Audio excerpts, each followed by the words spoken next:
S'éleva un grand tourbillon et les flots se jetaient dans la barque au point qu'elle se remplissait déjà. Et lui, il dormait à la poupe sur le coussin. Ils le réveillèrent et lui dirent « Maître, ne t'inquiètes-tu pas de ce que nous périssons ?»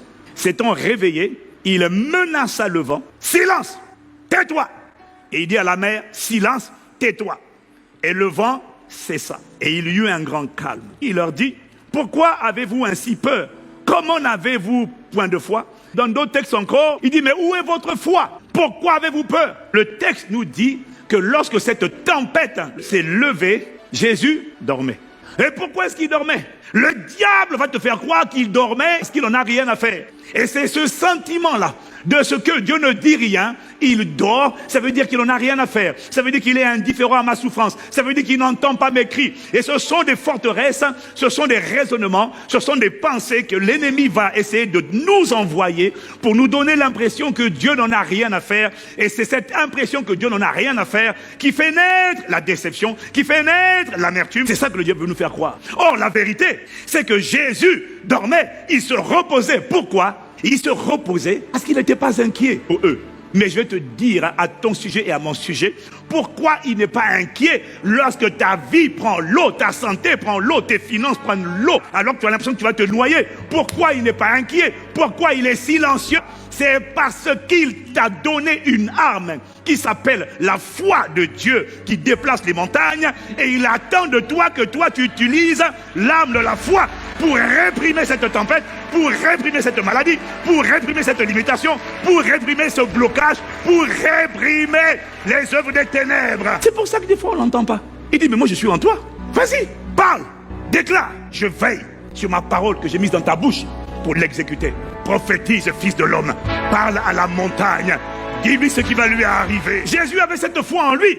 Et il attendait que les disciples manifestent la même foi. Parce que cette foi-là, quand les tempêtes se lèvent, la foi donne le repos. Quand on a la foi de Dieu, on se repose automatiquement. La foi de Dieu te délivre du stress, de l'embarras, de la panique, de l'agitation. Elle te rend serein, elle te rend calme. Ça sera ton expérience à partir de ces enseignements dans le nom de Jésus. Il y a des situations où Dieu ne parle pas parce qu'il attend que toi, tu parles. En fait, il va parler à travers toi. Et quand il va parler à travers toi, c'est lui qui va déplacer la montagne. Toi, tu parles, lui, il veille sur sa parole pour l'exécuter. Quelqu'un va me dire, mais pasteur, tu dis que Dieu comptait sur moi pour dompter cette adversité. Mais si c'était vrai, pourquoi la situation a empiré? Pourquoi la situation s'est aggravée? Pourquoi la barque a pris l'eau et l'eau n'a pas été évacuée? Au contraire, elle a continué de monter. Pourquoi la maladie qui avait commencé petit est allée en s'aggravant? Hier, j'avais l'impression que j'étais combattu, j'avais un blocage. J'ai l'impression qu'aujourd'hui, il y a une multiplication de blocages. Si tu dis qu'il suffisait de réprimer, pourquoi dans mon cas, la situation s'est aggravée? Ça fait depuis 1950 que je prie, et depuis 1950, je n'ai pas vu une seule amélioration, mais je n'ai vu que de la détérioration. Et ça, c'est la question que j'ai posée à Dieu. Moi-même, personnellement, ma propre expérience. Ayant, comme dit Paul, confronté à une infirmité de la chair, depuis une dizaine d'années, moi-même, j'ai posé la question à Dieu. J'ai prié. Et puis il ne répond pas. C'est aujourd'hui que j'ai compris qu'il ne répondait pas parce qu'il était calme. Mais pendant longtemps, plus de 10 ans. Infirmité dans la chair. Ça a commencé. Et puis au fil des années, ça s'aggrave.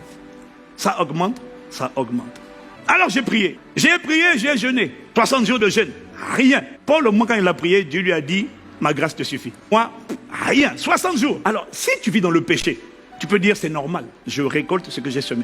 Mais si tu ne vis pas dans le péché, tu dis Seigneur, ça fait quoi là? Alors au donnant de toi, tu chantes.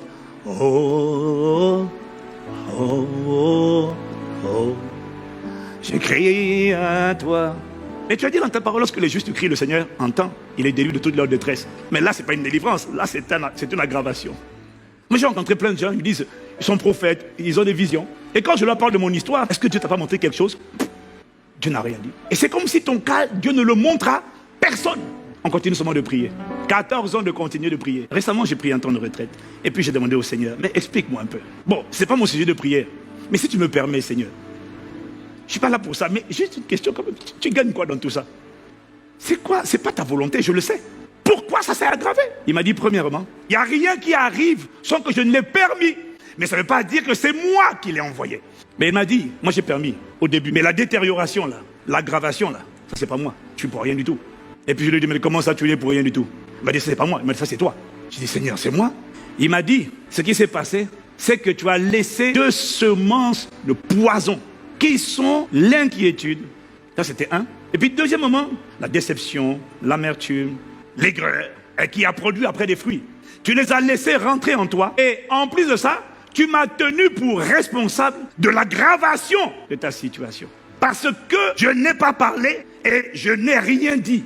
Alors tu m'as blâmé. Mais ce que tu n'as pas compris, c'est que moi, je ne suis pas venu en toi par le Saint-Esprit pour te combattre. Je suis là pour t'aider à combattre. On m'appelle le consolateur. Je suis là pour exercer tes mains au combat. Je ne suis pas là pour combattre à ta place. Je suis là pour combattre avec toi et à travers toi. Avec ta foi et avec ta bouche. Je fais infiniment, abondamment, au-delà de ce que tu penses ou imagines, par ma puissance qui agit en toi. Donc, si comme ma puissance illimitée arrive en toi et qu'elle rencontre de l'incrédulité, pouf, elle s'éteint. Si tu as compris ça toi aussi, pourquoi tu dis, Seigneur, pourquoi tu fais ça dans ma vie? Qu'est-ce que je t'ai fait? C'est comme si tu vois Dieu comme celui qui attend de te combattre. Dieu n'est pas là pour te combattre, il est là pour t'aider. On l'appelle le Parakletos. Il m'a dit, je suis en toi pour exercer tes mains au combat, pour t'apprendre à revêtir l'armure, pour t'apprendre à exercer l'épée de l'esprit, pour t'apprendre à manier le bouclier de la foi, t'apprendre à prendre les chaussures du zèle, pour t'apprendre à revêtir le casque. Je suis là pour t'aider. Et ça, tu l'as pas compris. Et c'est pour ça que tu m'as blâmé, parce que chaque fois que tu blâmes Dieu, c'est comme si c'est lui qui te fait la guerre, c'est pas lui. Il a dit, ils te feront la guerre, mais ils ne te vaincront pas, parce que je suis avec toi pour te délivrer. Il est là pour t'aider à combattre, pas pour avoir la victoire, pour manifester la victoire de la croix. Mais pour ça, tu as besoin de moi. Je suis le consolateur. Je viens t'assister, je viens t'aider, je viens t'instruire, te montrer la voie que tu dois suivre, je viens te conseiller et je viens veiller sur toi. Marche sur ma parole. Parle comme ça, réponds comme ça, pose cet acte, honore-la, fais ci, fais ça. Je suis là pour t'aider. Deuxièmement, ce que tu n'as pas compris, c'est que je ne suis pas coupable de ta situation. Je suis ta délivrance de cette situation. Troisièmement, ce que tu n'as pas compris, c'est que je ne suis pas ton problème. Je suis ta solution. Quatrièmement, il m'a dit, je ne suis pas contre toi. Je suis avec toi. On m'appelle Emmanuel. Dieu est avec nous. Tu sais pourquoi tu n'as pas compris ça? Parce que la déception, l'amertume, l'aigreur, ce sentiment que tu as eu là par rapport au fait que Dieu était silencieux, n'a pas fait que te polluer le cœur, mais il a tordu la vision, le portrait que tu as de Dieu. Tu pries, mais tu es déçu de moi. Tu pries, mais tu es aigri. Et tu n'es même pas aigri contre le diable, tu es aigri contre moi. Parce que tu considères que si je pouvais faire quelque chose, je l'aurais déjà fait. Mais je ne peux pas faire pour toi, je fais par toi. L'aggravation des symptômes, l'aggravation de la situation, le pourrissement, c'est toi le responsable.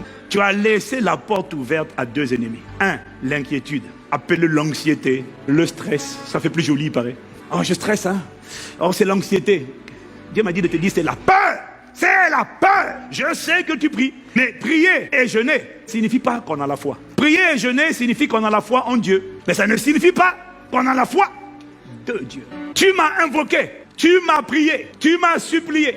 Tu as jeûné. Mais il m'a dit, tu n'as pas utilisé la foi que je t'ai donnée. La foi de Dieu pour menacer, réprimer la peur qui se cachait derrière cette adversité. Il m'a dit, quand un tourbillon, quand une situation se lève contre toi, ce qu'il attendait des disciples, c'est qu'ils activent leur foi de Dieu et qu'ils parlent à la montagne. Tu dis quoi à la montagne? Tu dois parler à la montagne de l'œuvre achevée de la croix. Tu dois dire à la montagne qui se dresse contre toi pourquoi elle s'est trompée de cible, pourquoi elle s'est trompée de destinataire. Tu dois lui parler des mérites du sang de Jésus. Tu dois lui parler de l'œuvre de la rédemption. Tu dois lui parler de ce que la rédemption a fait de toi, pour toi, et de ce que le pouvoir, l'autorité t'a été donnée pour commander et être obéi. Tu dois lui dire qu'il va dégager. Tu dois lui dire ce qui va lui arriver. Chaque situation, chaque tourbillon, chaque adversité a une voix. La maladie a une voix. Le divorce a une voix. Le cancer a une voix. Le chômage a une voix. La pauvreté a une voix. L'adversité a une voix. Tu ne peux pas te taire. Tu dois parler.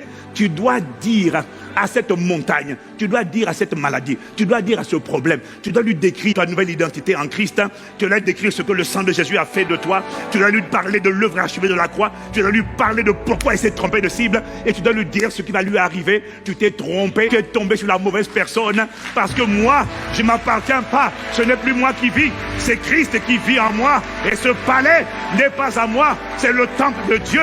Tu n'as pas déclaré la guerre à Ivan Castanou, tu as déclaré la guerre au Saint-Esprit. Et là, tu vas avoir affaire à celui qu'on appelle le plus fort. Il habite en moi, il est dans la place et il va te réduire à néant dans le nom de Jésus-Christ.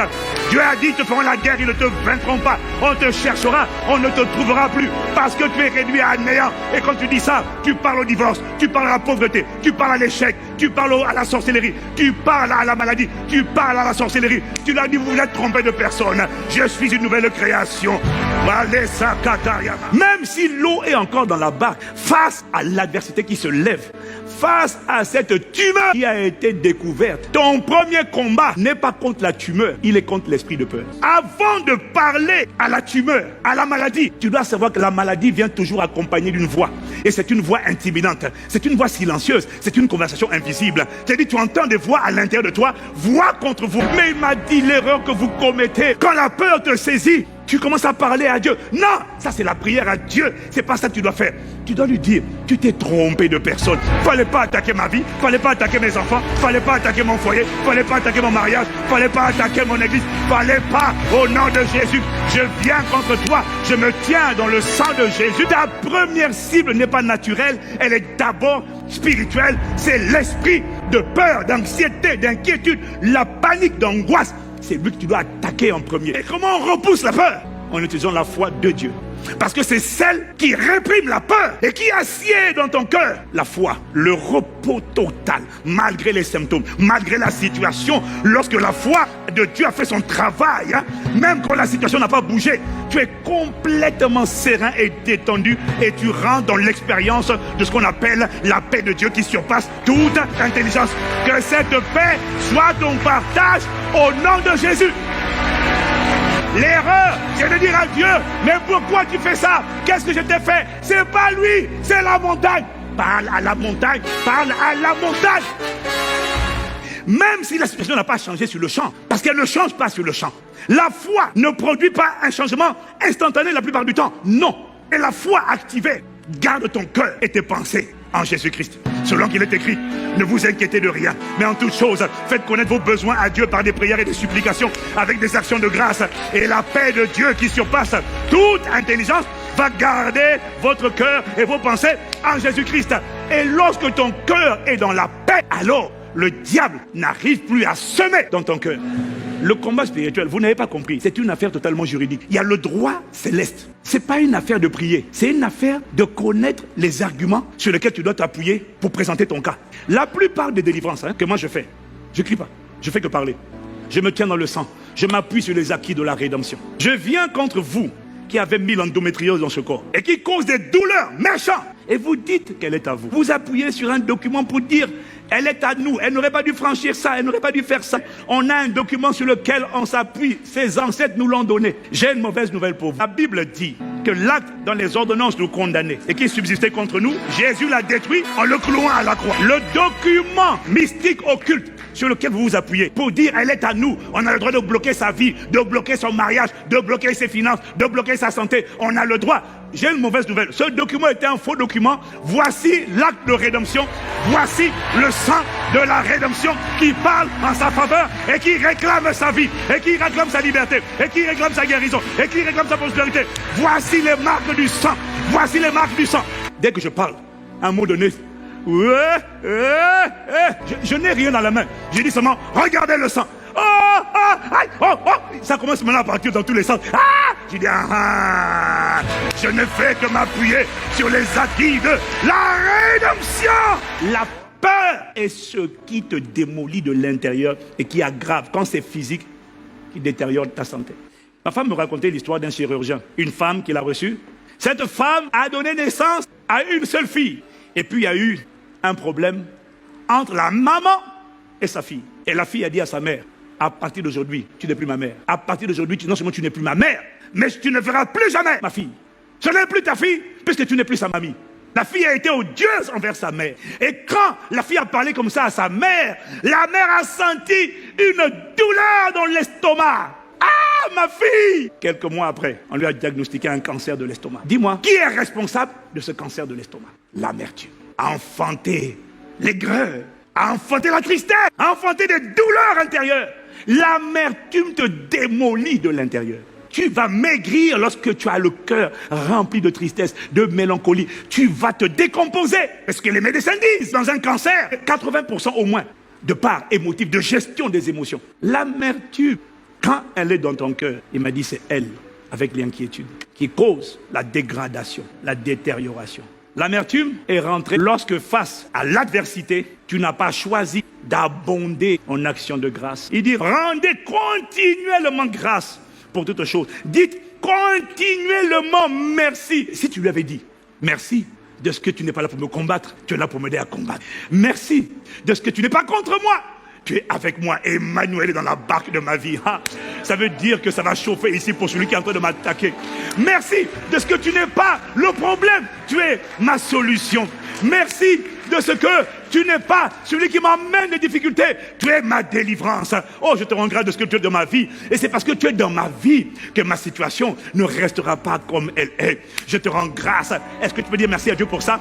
Seigneur, tu as dit, ils te feront la guerre, mais ils ne te vaincront pas parce que tu es avec moi pour te délivrer. Je ne suis pas seul. Je ne suis pas délaissé. Je ne suis pas abandonné. Merci de ce que tu es avec moi. Merci de ce que tu es en moi. Merci de ce que tu es sur moi. Merci de ce que le plus fort est dans la place. Tu viens de perdre un enfant? Oui. Tu viens de perdre un proche? Oui. Tu viens d'apprendre une mauvaise nouvelle? Oui. Tu dis merci de ce que je ne suis pas délaissé. Je ne suis pas abandonné. Tu es toujours sur le trône. Alléluia. Merci pour ta présence. Merci pour tes compassions. Elles ne sont pas épuisées. Tu les renouvelles chaque matin. Chaque matin. Chaque matin.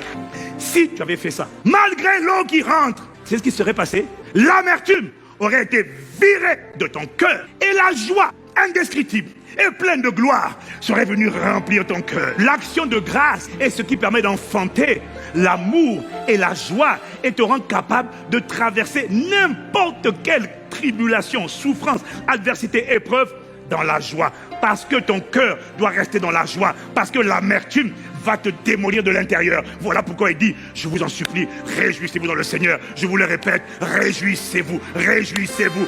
Et comment on fait pour être dans la joie quand on n'a rien de joyeux? On rend grâce à Dieu, on chante des cantiques. Tu reconnais qu'il est grand. Tu lui rends grâce pour qui il est. Tu lui rends grâce pour ses bienfaits. Tu lui rends grâce pour sa grandeur. Tu lui rends grâce pour sa présence. Tu lui rends grâce pour sa puissance. Tu lui rends grâce pour sa fidélité. Tu lui rends grâce pour qui il est. Reconnais-le dans toutes tes voies. Reconnais qu'il est ce qu'il dit qu'il est. Lorsque face à l'adversité, face à un coup que tu viens de prendre, lorsque tu te tais et que tu réfléchis et que tu restes silencieux, tu commets une grave erreur. Il y en a dès qu'ils apprennent une mauvaise nouvelle, ils s'isolent et puis ils s'enferment. Puis ils commencent d'abord à réfléchir. Sache que pendant que tu es en train de réfléchir, pendant que tu es en train de te taire, l'adversité là a une voix. Pourquoi ça t'arrive? C'est Dieu avec toi. Pourquoi il permet ça? Il m'a dit, dès que tu as un coup qui te frappe, élève la voix, commence à chanter. Si tu ne chantes pas, tu vas l'accuser. Tu vas lui faire un procès alors qu'il n'y est pour rien. Parce qu'une voix vient te parler. À la moindre mauvaise nouvelle, enclenche tout de suite un chant de reconnaissance, un chant de louange. C'est ça qui crée une atmosphère de présence, de gloire autour de toi, qui éloigne les mauvaises odeurs et qui te garde dans la joie, immunisé contre la déception. C'est un fleuve de louange et oh, ah.